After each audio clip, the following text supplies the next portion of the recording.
David, heaviest defeat of the season today. What's your thoughts on that against the Welders?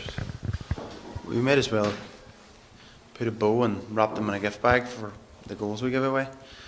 We've actually played quite well for the first 40 minutes. But then, once the first one went in, we asked them to react at half time, and they've reacted obviously the opposite way to what we asked. So, and then we proceeded to get walked all over. Yeah, somebody like McAlinden obviously got an awful lot of goals this season, and he got 4 today. So when you make mistakes against players like that, they tend to punish you. Yeah, you know, it doesn't take a rocket science to work out why he scored that amount of goals, and if you're going to present them with opportunities like that, he's going to score more, and he's done that today. Disappointing result, and it didn't really seem to be on the cards after the last few games, especially against the likes of Carrick and Bangor, where we showed a lot of commitment. I think that's the disappointing thing. You know, we've preached and we've praised in regards to the attitude and application and willingness to do well regardless of what the situation is we found ourselves in. Today that was seriously lacking.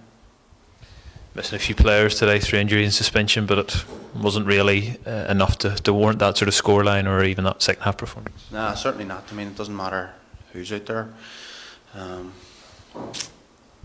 Obviously, with Jordan Stewart missing, you know, it depleted us a bit, and Stuart King and stuff missing as well. It's always going to be difficult, but you know, you ask people to come in and do a job, and it was nothing to do with that today. It was, you know, for 40 minutes we showed how well we could compete, and we were very much in the game. It was, you know, it was nicely poised at that stage, but when you go two goals down, you know, concede a silly one at the end of the first half, and then proceeded to give them an early one in the second, and then that tests your character. And when your character folds, then it doesn't matter what type of player you is. It's nothing to do with your ability. It's about your mental strength and desire to do well. And unfortunately, there wasn't too many that showed that willingness to not get walked all over, which we did.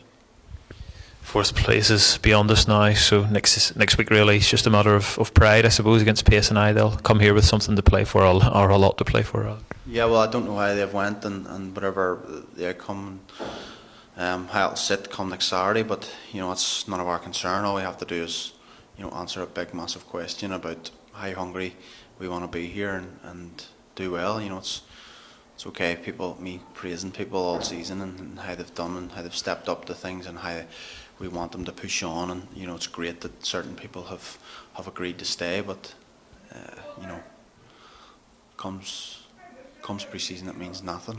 All it means is that you're here to try and prove that you're worthy of playing on a shirt on a Saturday, and if that's the sort of performances that you serve up, you'll not be anywhere close. It's obviously one match and 190 minutes over the course of the season, but do you start to think towards next season in terms of maybe what we need or what extra or things like that? Yeah, that's been going on now for a little bit of time, and you know, we're always trying to plan to try and go one step further, try and get another little place and try and push us on. You know, that's never going to change.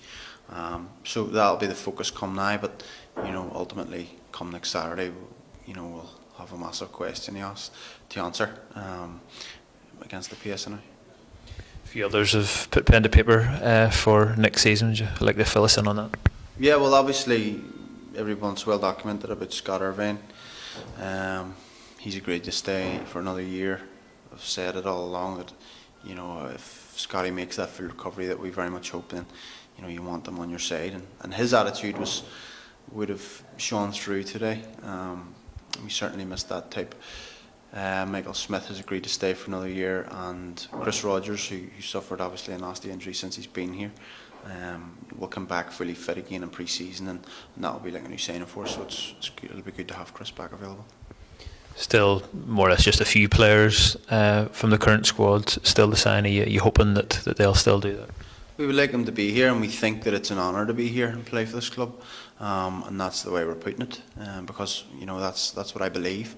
It certainly is an honour to be the manager of the club, and I think players should be honoured to be asked to sign again and commit again, and most have done that, and you know, we're working on finalising, you know, what we currently have, and then we'll add to it.